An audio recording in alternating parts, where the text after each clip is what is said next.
Well, good morning, y'all. I'm forcing an energy that I don't have. My husband and I both slept through our alarms, so we're both like an hour behind. Esther is awake. Matthew is helping her real fast so that I can get the introduction and the verse of the day out of the way, and then she'll probably be making several cameos, so I'm going to go ahead and get those things done. So, Matthew, our verse of the day is Matthew 25:26. Yes. No. Matthew 25:21. Excuse me. His Lord said unto him, Well done, thou good and faithful servant. Thou hast been faithful over a few things. I will make thee ruler over many things. Enter thou into the joy of thy Lord.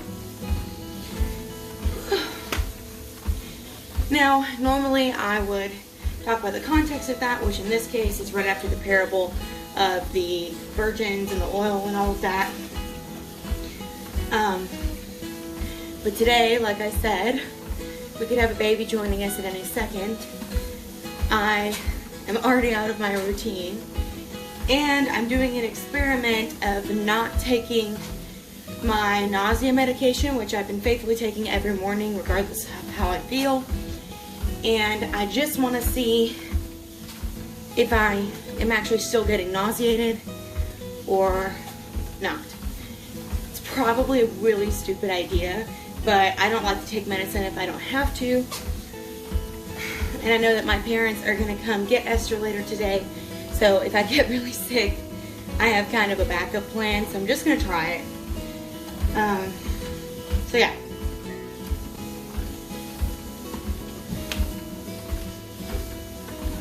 I thought it might be fun today to talk about some world news. Or rather, not world news, U.S. news.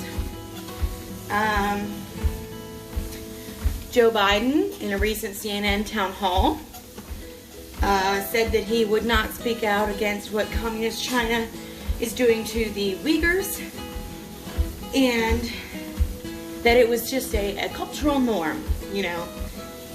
And I'm not making this up. I'm not taking it out of context. You can look it up. He goes on this big long clip. He's asked specifically, what do you think about the Uyghurs? Which, by the way, if you don't know about the Uyghurs, they are, if I understand correctly, a sect of Muslim? I don't know. I should research this better before talking about it. That much is clear, which I will do. But they are a sect of people that is having genocide committed against them. You don't need to know their beliefs or their race. All you need to know is that they are being raped, having forceful abortions, being forcibly sterilized, held in literal concentration camps, and killed for said religion/race. And it's an attempt to unify and purify China. And so our U.S. current president, you know, the most popular president in the history of ever because he got all the votes, says that he's not going to speak out against it. Other leaders, they know how it is. When you're trying to unify a country, you got to do what you got to do. And there are cultural norms and differences that can't be accounted for country to country. One country wants to commit genocide against people. One country thinks that's a bad idea. You know, and it's so interesting to me because former President Donald Trump, who was called a Nazi a bazillion times,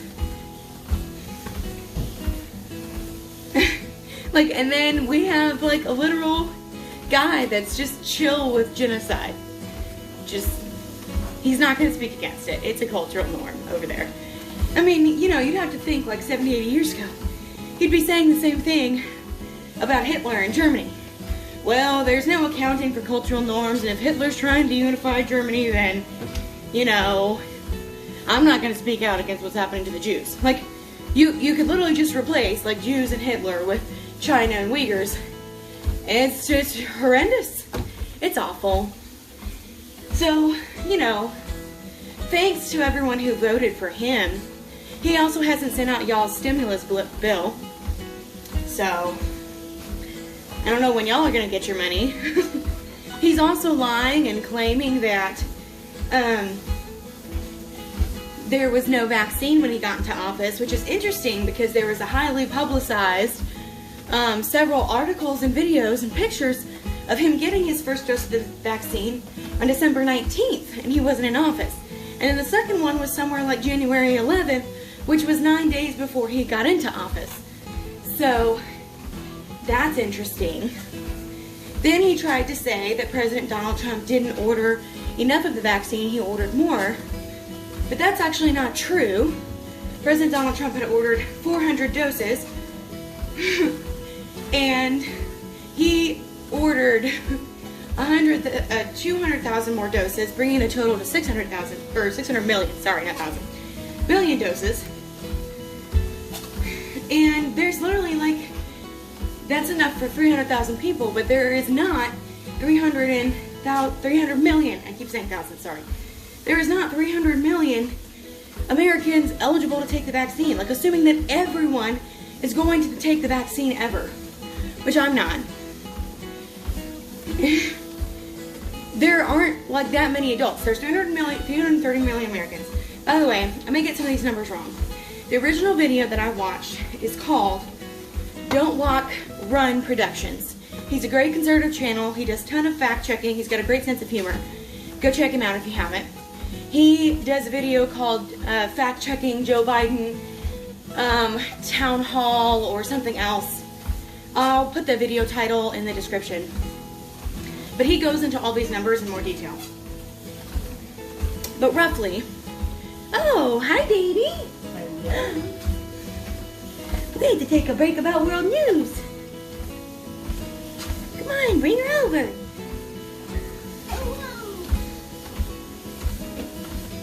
Here I am.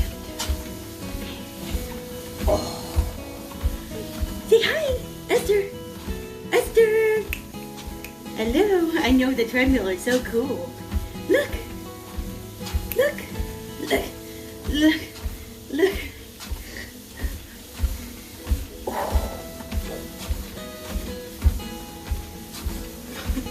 She is very interested in all the buttons on the treadmill. She's literally just like staring at the front of the treadmill where all like the numbers and stuff are. No, don't pull that off. Then the treadmill will stop. Yeah. Oh, talk about a workout. Oh. Oh.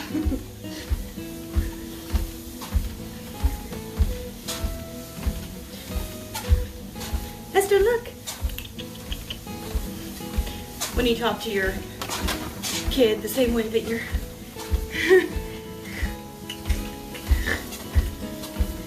she's not interested.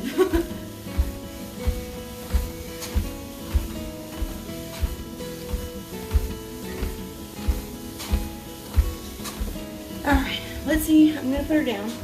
Let's see how she reacts to like if she wants to climb on the treadmill or not. Sorry, we're gonna have a short intermission where there is silence and me trying to figure out if Esther's going to climb onto the treadmill and hurt herself or if she can just wander around the room. What do you think, baby?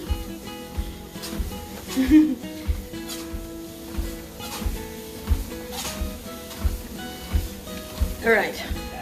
I'm starting to feel some stirrings of nausea. I know from experience that is a bad thing. So I'm going to take some methylene. I don't want to risk it. This pregnancy wiped me out. I have to be able to function. The last time I tried not taking the medicine, at least before I knew about the medicine, my in-laws were here, so they took care of Esther all day for me while I wallowed in bed hoping for death. Anyways, short answer. There's 330 million Americans. However, if you count for people under 16, it comes out to something like less than 270 million. And that's assuming that every single eligible American will take the vaccine.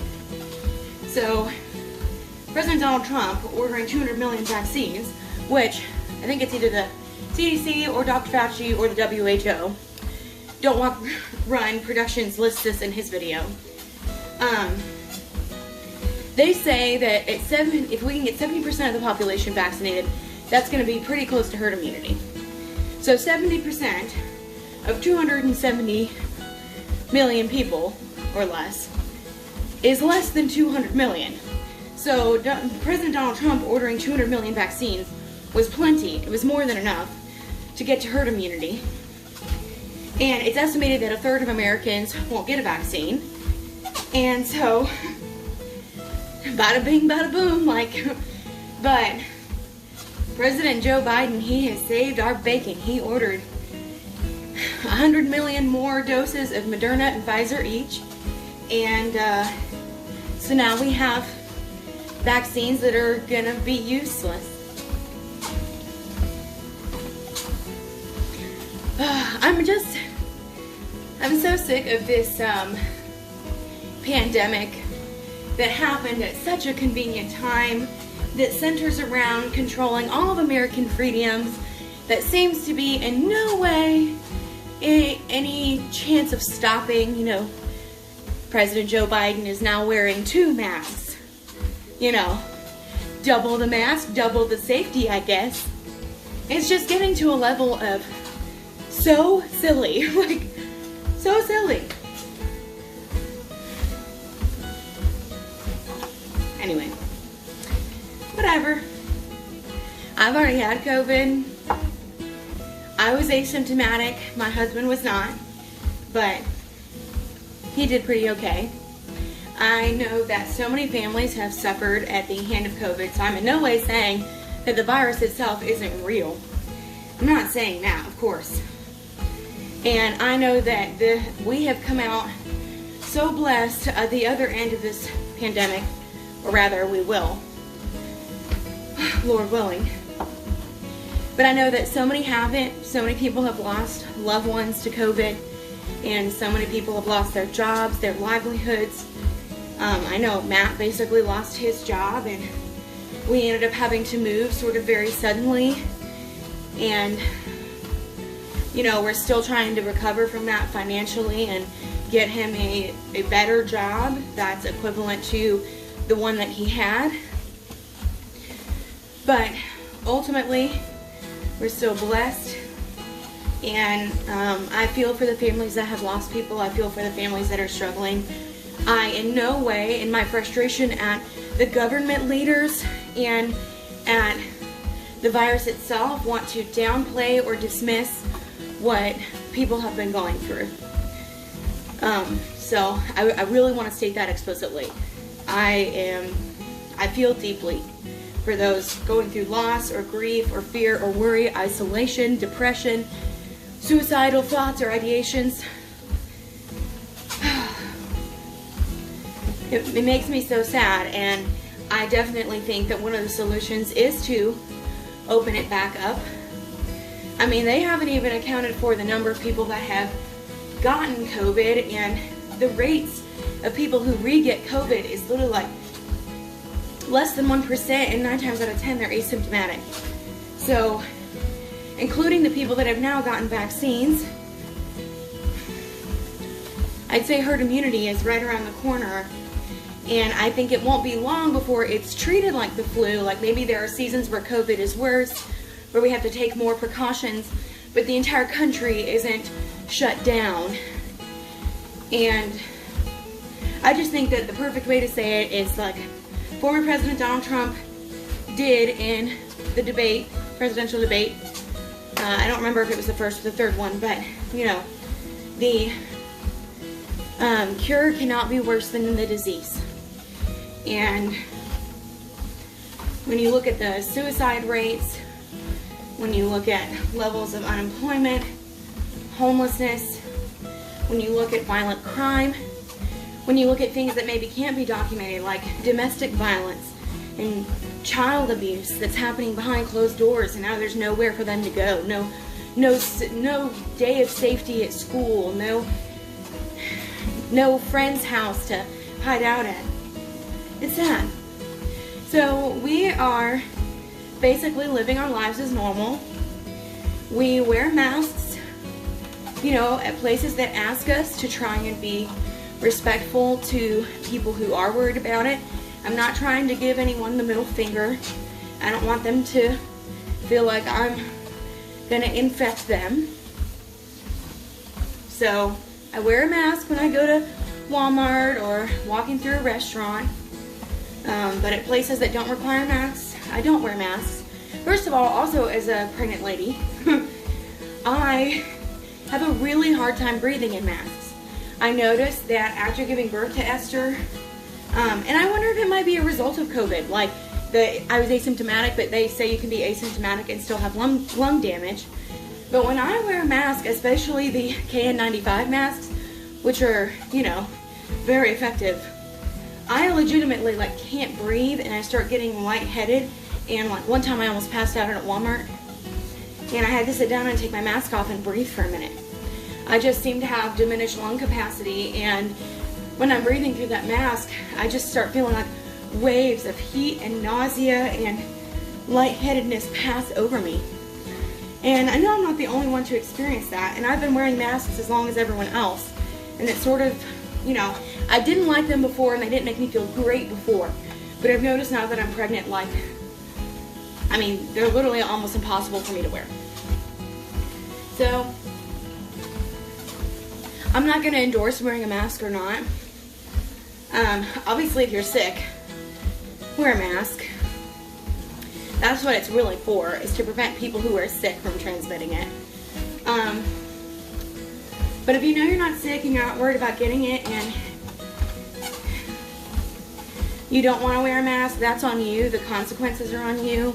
You'll probably get dirty looks. People will definitely view it as a political statement. So, anyway. I'm sort of rambling randomly.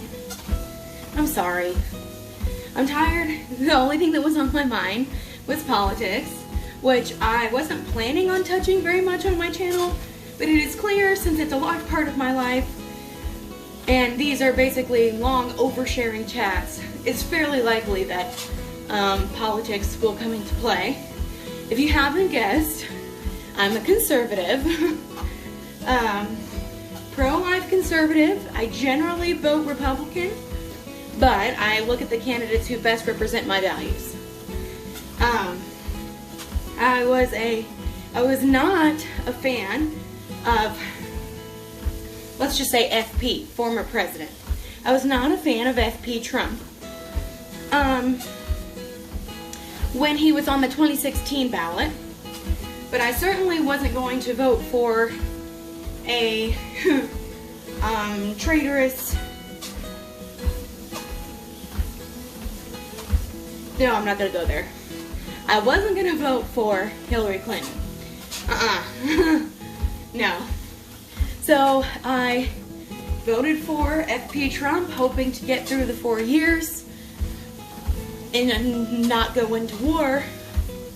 And basically 5 seconds after he was in office, and he started like actually fulfilling all of his campaign promises and actually being hard on China, actually producing more US jobs, actually helping minorities, and even some things that like I disagree with. He's very pro LGBTQIA+, and he did a lot of things to help that community, and obviously that doesn't align with my personal moral beliefs, but that was something that he said from the beginning he believed in and he was going to help with, which is funny because they're the ones who hate him the most, right? And so anyway, he started fulfilling his promises. He literally brought peace to the Middle East. Like, just, I forget what website it is. If I find it, I'll put it in the description, but I'll probably forget. But just Google President Donald Trump accomplishments during his term. Scroll past all of the ugly, sarcastic articles and find his legitimate accomplishments. There are so many, and they're so impressive, and he didn't even take his salary. Like, he didn't even take like a penny And you can say, well, he's a millionaire, you can do that. Well, I would argue so is freaking President Joe Biden, but you know he's taking his pay. So,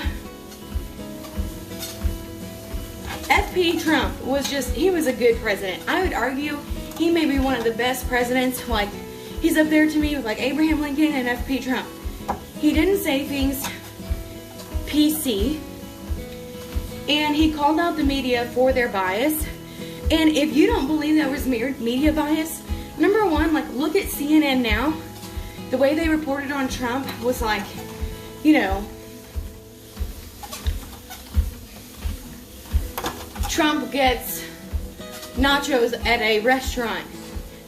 Is insult to Mexicans? Is him mocking the wall? Is him, like, all these, you know, ugly, negative assumptions about him at all times. And then, like, and then, you know, President Joe Biden comes along and, like, he wears a hat. He plays Smash Bros. With his granddaughter. Isn't that so nice? And just the difference. And by the way, they're still reporting negatively on FP Trump.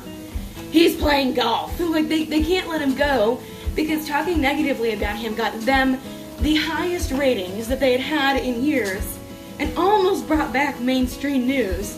They're going to fade real fast. Although, if President Joe Biden keeps saying controversial things like, yeah, genocide against the Uyghurs totally fine, not going to speak against it, then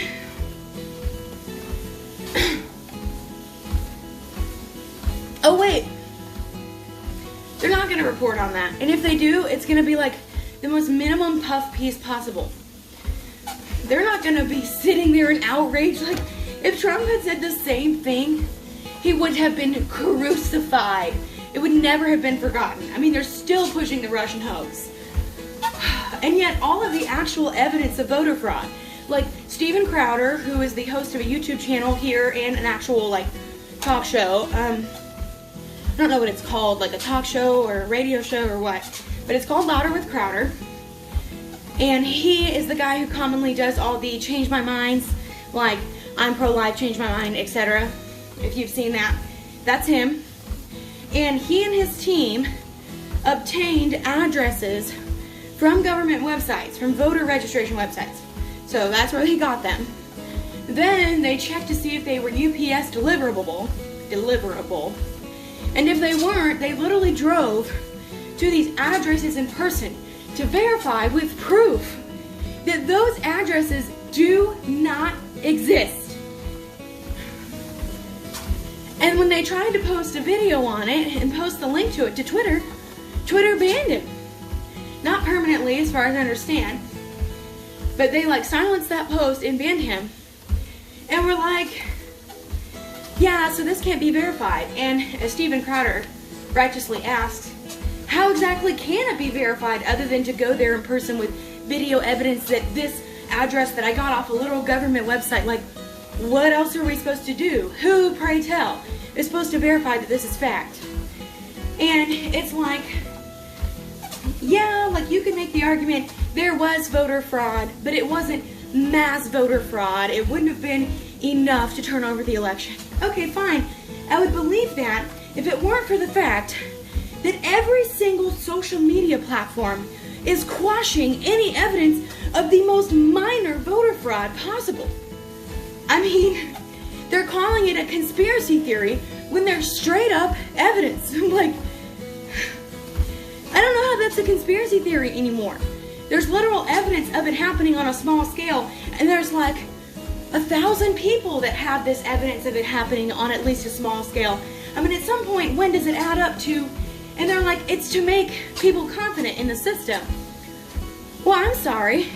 All you're making me confident of is that if there was any form of voter fraud, you would censor it and make sure that we trust in the system. Because you have lovingly censored any questioning, any actual proof and evidence, verifiable, obvious evidence that voter fraud happened. It's ridiculous, y'all. Won't be long before we're living in communist China ourselves. I just wonder at what point can the country stay together? Because you have two sides so diametrically opposed trying to live together. And I just don't think, it's possible for it to go on much longer. Because one side, aka the conservatives, Gina Carano is being fired from Disney for basically expressing what I'm expressing. One side is being censored and silenced and told to shut up and form unity, while the other that preaches tolerance and acceptance is giving them their marching orders. And I don't view my everyday liberal friends as my enemies. I get along with them great. We can go to dinner. We don't have to talk politics. I'm not trying to, yell at them all the time. I'm not trying to get into fights. But the government leaders, some of them are very evil. And they have views that are so diametrically opposed to my morality. Genocide is bad. Killing babies is bad. Like, stealing money from people, bad. And I just don't know how much longer it can go on. Seriously. Like, half of the U.S. feels so censored and silenced and oppressed. Not oppressed, that's not the right word. Repressed. And it's like, the Capitol thing, that was egregious, okay? The violence and all that was dumb. F.P. Trump did not incite them to violence. To say that they should march peacefully on the Capitol is not an incitement to violence. That is so dumb. It was not. I mean, look, y'all, if you're confused, just look at the fact that they couldn't impeach him. Again, if there was any shred of evidence that he was part of a master plan to have that riot happen on the Capitol, then trust me, they would have found it and they would have impeached him. They hate him. If there was any shred of evidence, they would have used it. And there wasn't enough evidence and he couldn't be impeached. Okay. But I can see the kind of atmosphere. It's not Trump's fault that people are mad. Okay? He doesn't even have to incite them to violence. Because I'm not saying I understand or even approve of the violence, like I said. Not good. Not a good idea. But people are mad and they feel like, at least through the voting system and at least through the democracy, which we're not a democracy, by the way, we're a republic, we felt like we had a voice. But when it seems obvious that the election was at least, maybe not stolen, but at least questionable, and there's literal evidence, and everyone's like, shut up, idiot, shh, we don't want to hear that, that's stupid, that's dumb, shut up. And every time you raise a concern, and you're the president that you did not vote for and did not want is making it worse for you, while one party is only just going at it, just doing whatever the heck they want. It's just, I mean, I'm just covering the tip of the iceberg here. So, like, I don't hate liberals and leftists on principle, but I do hate what they stand for. I think that some of their morals are evil. I think killing babies in the womb is evil at any time or age. It is murder. It is wrong. And I think that stealing people's money that they worked hard for, or even haven't worked hard for, if they've inherited it, it's theirs. You don't get to steal people's money just because you're jealous they have more than you. Eventually, you'll run out of other people's money, okay? And I think it's evil to say that genocide is okay. That's evil. Anyway, randomly passionate, randomly political, excuse me. I'll be back to normal tomorrow, most likely, unless the president says something else ridiculous. So, that being said, I'm about to hit my 30 minutes. I know that Matthew is waiting for me downstairs with Esther, so I'm going to make this short and sweet. I did a mile, and I burned 116 calories. Again, not sure how accurate that is. Okay, so like I said, conservative channels, check out channels like John Doyle or Heck Off Commie, Louder with Crowder, or Steven Crowder, Don't Walk Run Productions, and there are a couple more that I may list in another video, but I'll put their channel names down in the description. Thank you so much for watching. I hope you worked on today whatever it is you are supposed to be working on, even if it's just a little bit at a time. Just do it. And yeah, I hope you enjoyed the video. If you know of any further, if you have any corrections of facts that I may have gotten wrong in this video, or if you have anything more to add that I left out that's, you know, relevant, feel free to leave them in the comments down below. Feel free to subscribe if family, faith, fitness, pregnancy, and apparently a little bit of politics, conservative politics interests you, then feel free to subscribe. If you do, leave a comment down below saying you did, and I'll get down there and thank you personally. Like, share, whatever, it all helps me. Thank you so much. I hope you enjoyed the video, and I hope you enjoy the rest of your day. Bye, guys.